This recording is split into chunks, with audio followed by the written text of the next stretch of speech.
Bastos ka. Umas ka na rito. Umas ka.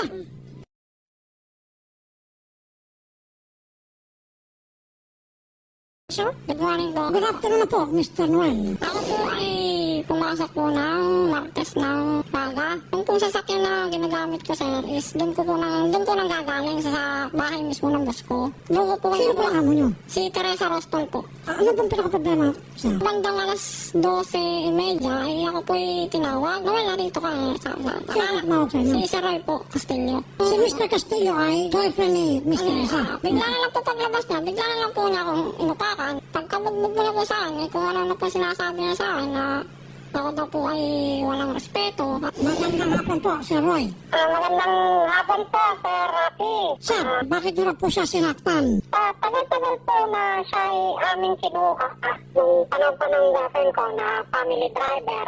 Ang plantilla niya po, kanyang trabaho ay family driver. Ibig sabihin, kahit pa paano, matuto kang kumilos sa loob ng bahay. Lalo na ang relasyon mo dun sa sasakyan, sa garahe.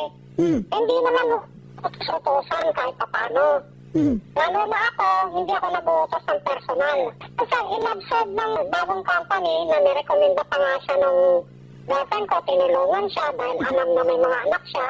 Opo. Naging tamad. Papasok, uupo, nakikita ko mag-cellphone, maghapon, kung hindi mo utusan, minsan, lalabas ako ng bahay. Wala na akong kortesiya, minsan magtatago pa. Hindi mo malaman kung ano ba ako doon. Kahit nasabihin natin ang boss niya, yung girlfriend ko, parte pa rin ho ako ng bahay. I agree. Pinagtatabuhan ako. Sabihin na natin yung mga sasakyan namin, isa ron, sasakyan ko. Hindi ko sa kanya pinalilinisan yun. Sir, excuse me. As a courtesy dapat, Mr. Noel, binabati mo si Sir.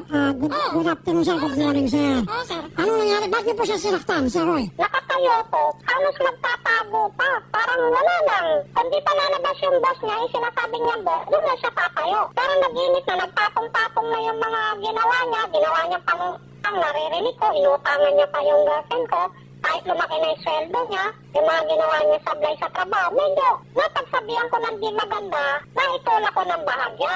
Pero yung sinasabi niyang pananakot ko sa kanya, alam ko naman yung karapatan niya, alam ko naman yung batas, hindi ko gagawin niya, Sir Rafi. Okay. Pero Sir Roy, pag yung driver ko po tamad, pasaway, at nasusuka na po ako sa pag-uugali, pinapalayas ko na lang po, hindi ko po sinasaktan. Kanina Ganun po, dapat ang sistema. iniintindi po namin, sir, iniintindi. Dahil may mga anak siya, pinipilit namin, baka magbago siya. Sir, sandali po, sir. Miss Teresa Rostol. Yes, sir. Okay, good afternoon po. Sobrang pasaway na po itong inyong driver. Actually, kinausap ko niya. Siya na ang nagagaling doon sa attitude ni Noel. Pinagpipit nga na pinagpipit. Sabi ko nga kay yung sa-HR namin, ako pwede mag-process na kami kasi sometimes sa accident, sakyan, wala na sarili.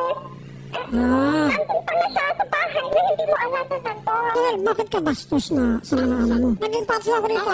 Hindi naman magagalit tong amo mo kung talagang hindi ka pasaway. Naamin sa po, sir, yun. Ang bait ko sa'yo nitong amo mo, inabsorb ka na, tinulungan ka na, nirekomenda ka na lahat-lahat. Bakit ka palaging pasaway? Ano bang meron? Otherwise, isipin ko nagdadrugs ka siguro. Hindi naman po, sir, Bakit mo siya magreklamo kung mabait ka? Alam ko po, may kasalanan po ako, pero yung panggugulpit, panggubugbog niya sa akin, yun ang hindi ko Okay. May point nga naman siya doon, Miss Teresa, no? Ginawa po ng boyfriend niyo. Ang sa akin lang kasi po, kung araw na yun, sabi ko Noel, pag mo na siyang nakapin, umalis ka na. Umalis ko siya, tapos sabi niya, papapapa rin ako. Sa akin lang, na boss niya, sana pinakinggan niya ako, at hindi niya sinarap yung boyfriend ko. Ma'am, so sinabi niya po si Noel na umalis ka na.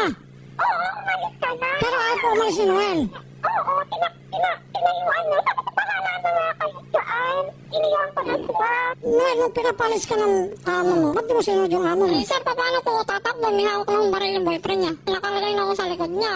Yung napaupo ko sa upuan, ilang beses niya akong inintog yung ulo ko sa monoblock. Nakasilya. Itong tinga ko ngayon sa kanan is magaling na. Pagka-aksidente ko sa motor ko, bumalik ko sa dati. Nabasag ko yata yung drum. Mr. Castillo, sir. Rapi. Kaya nyo siguro bugbog to, malakas ang loob niya dahil meron kayong baril, di ba? Nasa Rapi, kahit ipalay detector po ko, hindi ko po ginamit yung side hand ko. Hindi ko po nilabas yun nung araw na nagkaroon kami ng... Pero saan nakahusta yung baril niya po, sir? Nakakitang-kita yung baril niya? Iyon ang aksidente dahil ako po ay paalis na noon. Meron po akong trabaho sana noon. Pero di minsan, hindi ko binunot yun o ginamit. Ipinasok ko pa nga ako sa loob para nang hindi ko magamit. Alam ko kung anong nangyari. Kahit sabihin natin, hindi mo ginamitan ng baril.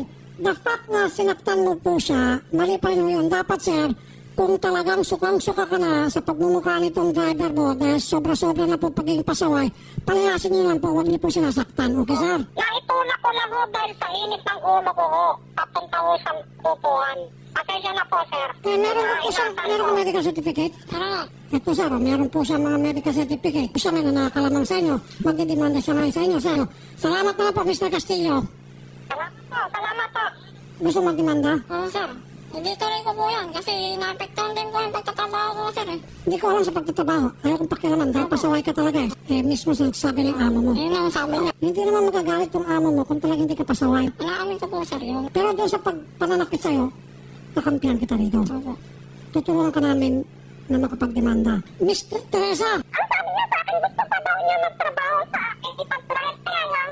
Sa labas ko daw siya tutubuin. Kung siya yung boss ko ngayon. Ay, sir. Hindi po sa akin nanggaling, ma'am, yun. Kay sa HR po natin nanggaling yun, kay Miss Malu. Hindi ko po sinabing gano'n yun, ma'am. Akin. Na sinabi mo daw sa kanya. So, Hindi ko po sinabi kay Miss Malu yun, ma'am.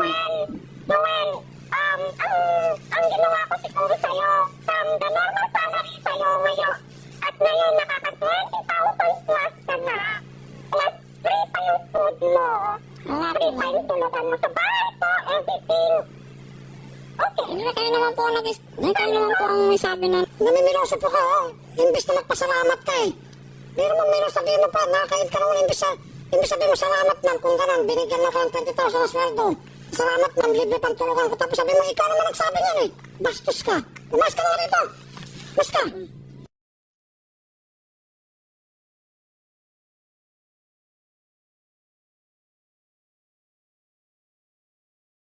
Salamat po, Miss Teresa, sa paano binigay mo sa akin.